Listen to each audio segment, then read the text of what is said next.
Superman and Lois, episode 4 of season 4, now out. Let's talk about it.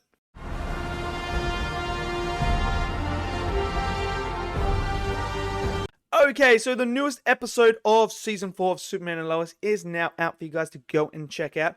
And look, I missed last week's episode, episode 3, which was an absolute banger of an episode. I wish I didn't miss it, but I was away, so I did. So here's a quick rundown. Episode 3, oh my word.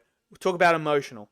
Talk about just execution on the highest level when it comes to the death of Superman's storyline. Now, I knew once they took the heart and the heart got crushed, someone's going to have to give up a heart to bring Superman back. Like, that's the only way that it's going to work. Even though I knew that, I still was not prepared for Sam to be the one to do it, because when he injected himself, not once was going through my mind, he's doing this to inject himself so that he can then give his heart to Clark. That was never going through. I thought he was going to fight Doomsday and maybe kill Doomsday, like do like a kamikaze sort of like suicide thing where they both kill each other. I thought it was going to be like that. But no, he gave up his heart, and what made it even more emotional and executed even better was the flashbacks to Sam talking to Clark about taking the hand in marriage with Lois, everything like that. And then you have that emotional moment at the end there. And it's just executed beautifully. So now we get to episode 4, which is the return of Superman. He is now back. And what I think this show does really, really well is how they are challenging the character of Superman himself. Now, we know Superman physically is indestructible, basically. He beats anyone, realistically. He's just like the god of gods, man. This guy is just a Kryptonian that has everything. He's like the perfect physicality that you want. So how do you challenge a character that is seemingly perfect? You challenge them mentally. And that's what this show does really well and has been doing throughout the seasons. Now we have him coming back and not feeling like his self. Not feeling 100%, feeling as strong as he once was, as, vulnerable, he's as indestructible as he once was. So now the show is now challenging Clark and Superman as this person who is now feeling more mortal than anything else. And he now has to, second guess whether he's going to go or not. Because he's not quite there yet. And we see that when he's flying with Jonathan, when he's teaching him. And he goes supersonic and like super speed past Jonathan, and his heart starts pounding really, really fast, and he crashes. The scar's not healing, so we're already having this thing where he's now starting to come to terms with that, and how is that going to affect him mentally when he goes into battle?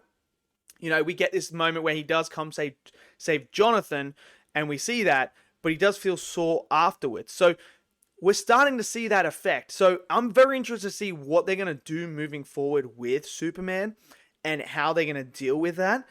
That to me is very interesting, and I can't wait to see what we're going to get.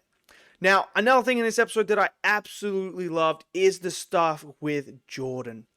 Now, Jordan has been a little bit of a crybaby recently, but this episode uncovered the true meaning behind what is bugging Jordan to his core.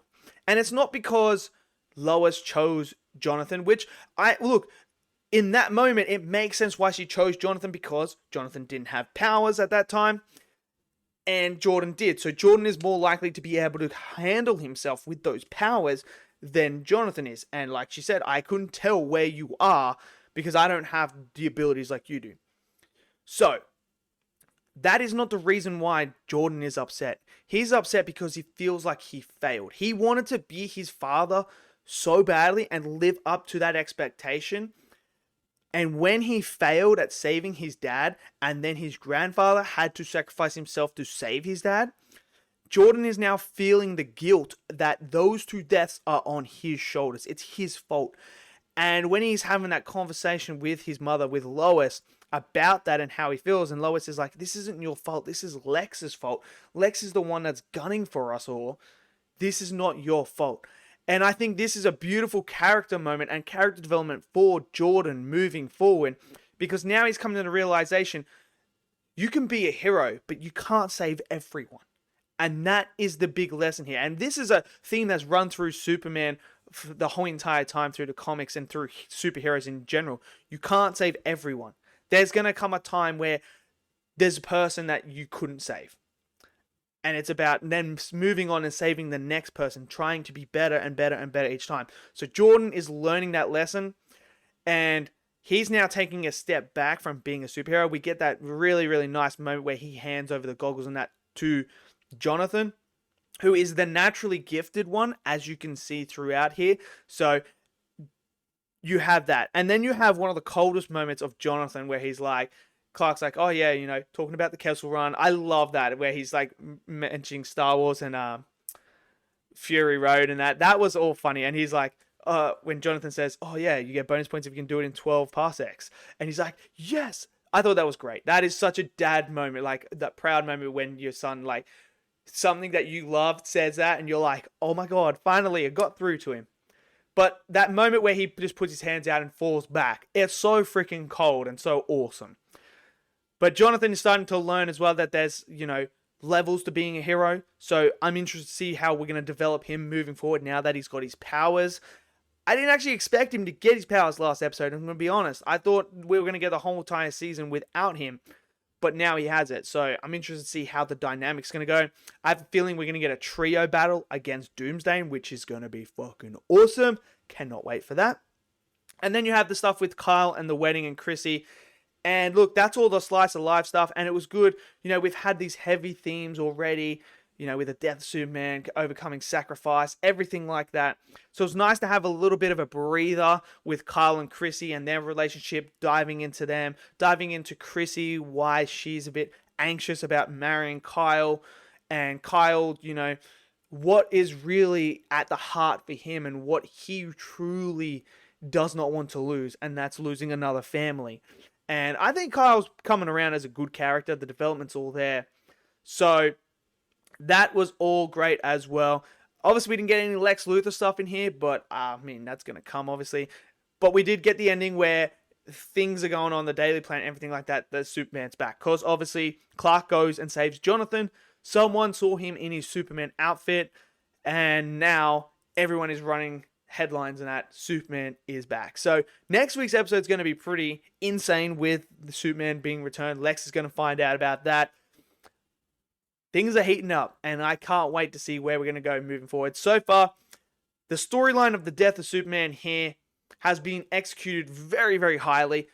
One of my favorite versions of the story so far. I've really enjoyed it, and I think it's the best live action adaptation of this storyline. So let me know what you guys think of this episode and what they're doing with the death of Superman. Do you guys enjoy it? Smash it down in the comment section below. Smash that like button. Click subscribe. And I'll see you guys next video. Until then, stay safe and peace out.